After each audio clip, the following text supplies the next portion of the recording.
От ви сказали, наприклад, що місцеві вибори на Донбасі треба проводити згідно одного законодавства. Не потрібно розділяти виборчу систему на неокупованих територіях, виборчу систему на окупованих територіях.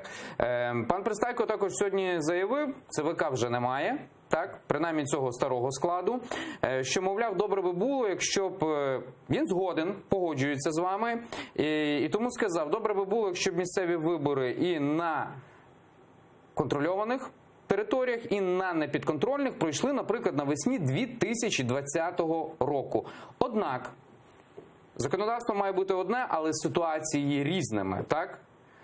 Згідно одного законодавства, це реально провести, наприклад, у 2020 році, чи все-таки ці регіони мають мати якийсь час, якісь умови, щоб там відбулося щось, і аж згодом проводити вибори, як і на решті території, яка є Україною?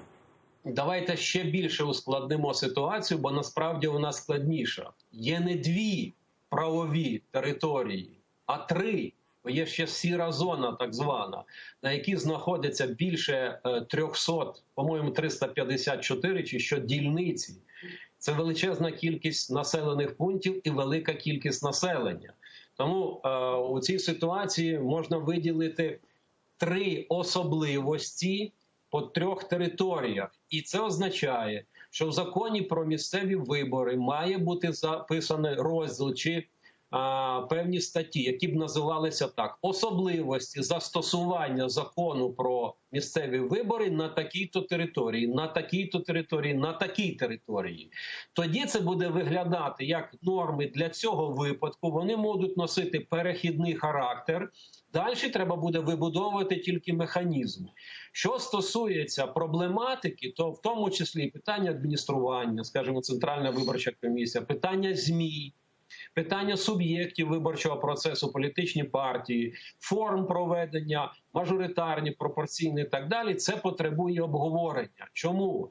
Бо ті речі, про які зараз говорите, вони визначають доступність, недоступність, скажімо, ЗМІ, контроль держави над територією певної, відсутність контролю.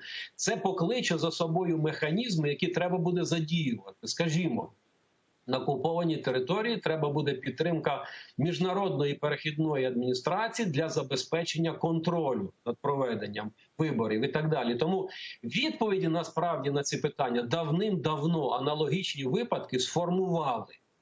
Але оця, я би сказав, особливість тлумачення сучасного міжнародного права Кремлем в усіх абсолютно питаннях без винятку, в питаннях військовополонених, осуджених, в питаннях громадянства, яке ви обговорювали, воно й приводить до того, що насправді ми сьогодні маємо справу з особливими підходами Кремля, з її, скажімо так, власним трактуванням і норм виборчого права, які закладені в традиції і в параметрах ОБСЄ і БДІЧ, і, скажімо, трактовка по відношенню до механізмів, як вони можуть застосовуватися у всіх трьох територіях, про які ми говоримо.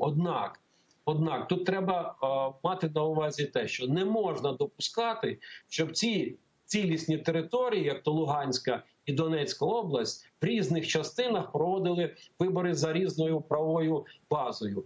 Хоча, якщо, умовно кажучи, Верховна Рада України прийме закон, де буде зазначено, скажімо, 3, 4, 5, 6 видів виборів і скаже, що органи місцевого самоврядування, обрані в 2010 році, які залишаються дієвими на цій території, вони є конституційними, можуть обрати отакі способи, я би на це дивився абсолютно позитивно. Більше того, мене дивує, чому за 5 років оцей актив, міські голови, сільські голови, депутатський корпус, чому з ним не велась ніяка робота? Хоча починаючи з 2015 року ми активно про це говорили.